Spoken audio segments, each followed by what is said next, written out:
சுவாமி ஸ்ரீ யுக்தேஸ்வர் யோகானந்தரிடம், மகனே, நீ பிறந்ததிலிருந்தே லாகிரி மகாசயரின் நேரிடையான சீடர்களினால் சூழப்பட்டிருந்திருக்கிறாய். அப்பெரிய மகான் அவருடைய உயர்ந்த வாழ்வை பாதி தனிமையிலேயே கழித்திருக்கிறார். மேலும் அவர் தன்னை பின்பற்றியவர்கள் அவருடைய உபதேசங்களை வைத்து யாதொரு ஸ்தாபனத்தையும் அமைக்க அனுமதிப்பதை உறுதியாய் மறுத்திருக்கிறார். ஆனாலும் அவர் முக்கியமான முன்னறிவிப்பு ஒன்றை செய்தார். நான் மறைந்த 50 வருடங்களுக்குப் பின்னர் மேலை நாடுகளில் யோகத்தில் தோன்றும் ஆழ்ந்த ஆர்வம் காரணமாக என் வாழ்க்கை வரலாறு எழுதப்படும். யோகத்தின் செய்தி உலகம் முழுவதும் சூழும்.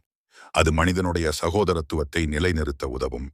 மனித குலம் நேரடியாக உணர்ந்தறியும் ஒரே பிதா என்பதின் அடிப்படையில் ஏற்படும் ஒற்றுமையே அது.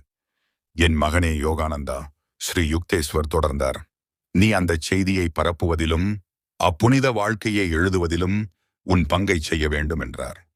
1895 லாகிரி மகாசையர் மறைந்து 50 வருடங்கள் கழித்து 1945 லாகிரி மகாசையரின் தீர்க்க தரிசனத்தின்படி இப்புத்தகம் முடிவுற்றது. மேலும் தொடருங்கள்.